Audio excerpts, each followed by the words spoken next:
శ్రీ విద్య. శ్రీ విద్య అంటే మోక్ష విద్య. ఈ విషయం మనం గతంలో చాలాసార్లు చెప్పుకున్నాం.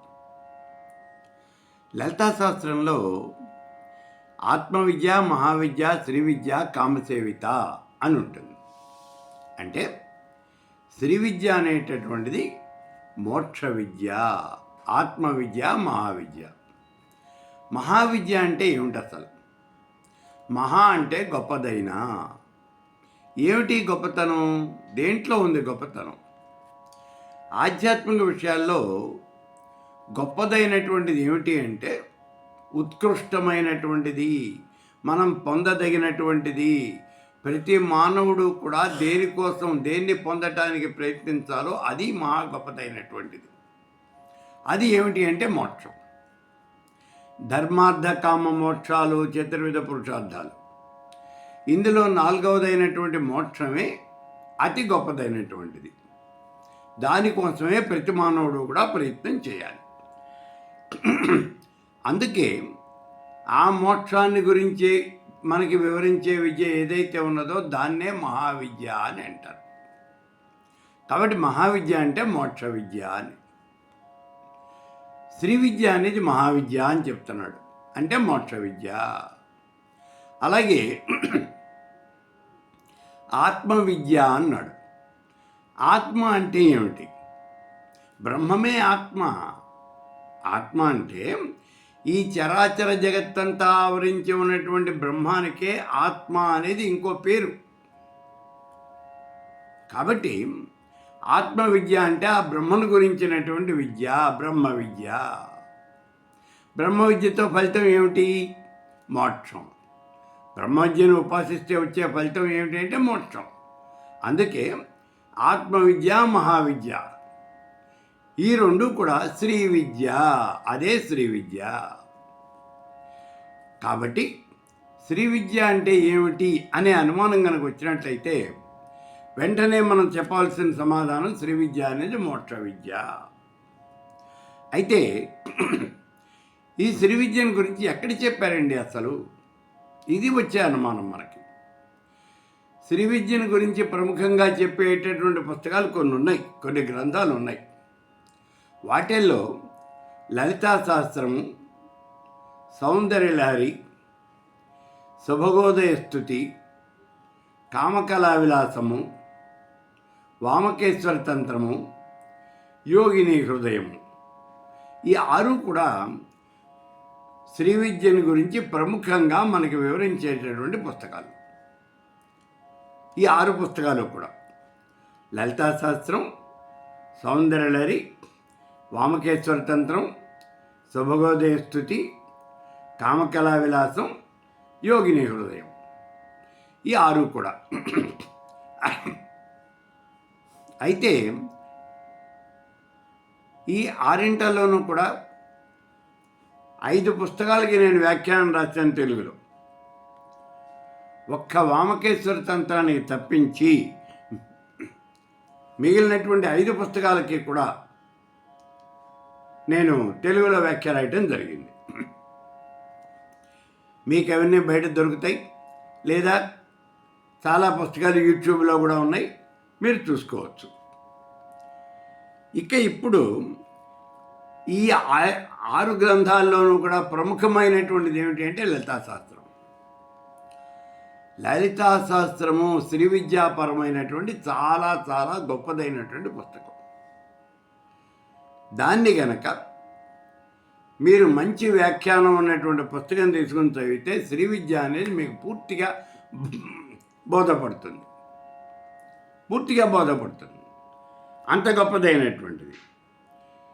అయితే ఇక్కడ ఈ శ్రీ విద్యకి అధిదేవత ఎవరు అనే అనుమానం వస్తుంది. శ్రీ విద్యకి అధిదేవత ఎవరు అంటే మహాత్రిపుర సుందరి. ఎవరు ఈ మహాత్రిపుర సుందరి? మళ్ళీ అనుమానం. ఎవరు ఈ మహాత్రిపుర సుందరి అంటే సాకార బ్రహ్మ, నిరాకారుడు, నిర్గుణ స్వరూపుడు పరబ్రహ్మ.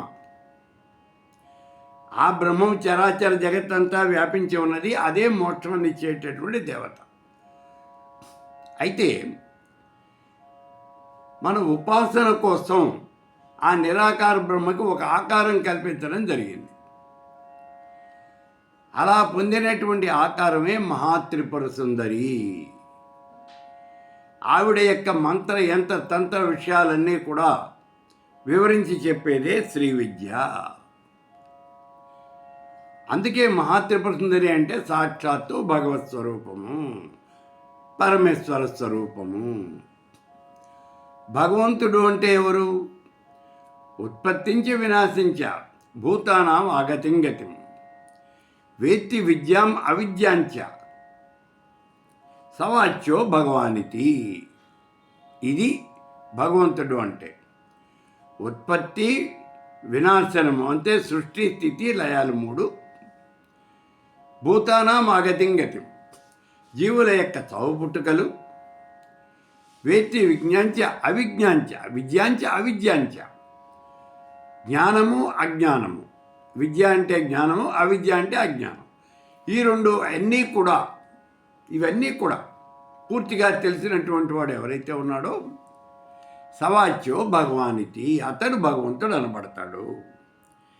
అయితే ఈ చరాచర జగత్తును ఆక్రమించి ఉన్నటువంటిది ఆ భగవత్ స్వరూపము, పరమేశ్వర స్వరూపము, అదే బ్రహ్మము అని కూడా మనం చెప్పుకున్నాం.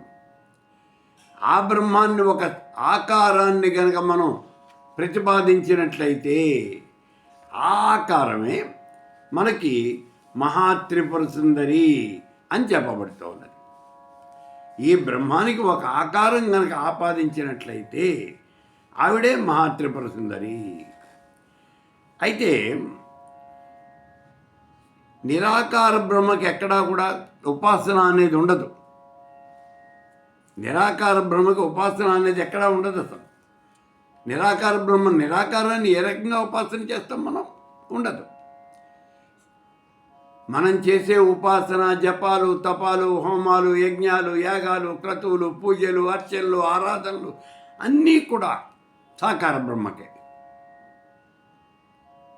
బ్రహ్మకే చేస్తాం ఇవన్నీ కూడా. కాబట్టి ఆ సాకార బ్రహ్మను ఒక స్త్రీ రూపంలో మనం భావన చేస్తున్నాం. ఆవిడే మహాత్రిపుర సుందరి. ఒక స్త్రీ రూపంలో భావన చేస్తున్నాం. ఈ మహాత్రిపుర సుందరి ఎక్కడ ఉంటుందండి? మణిద్వీపంలో ఉంటుంది. సుధా సింధోర్మధ్యే స్వరవిటపవాటి పరివృతే మణిద్వీపే నీపోపవనవతి చింతామణి గృహే శివాకారే మంచే పరమశివ పర్యంక నిలయాం. అక్కడ ఉంటుంది. ఆ మణిద్వీపంలో త్రికోణాకార మంచం మీద, మంచం అంటే ఆసనం, అంటే ఇక్కడ శ్రీచక్రంలో 8వ ఆవరణ త్రికోణం. ఆ త్రికోణం మీద బిందువు ఉంటుంది, 9వ ఆవరణ.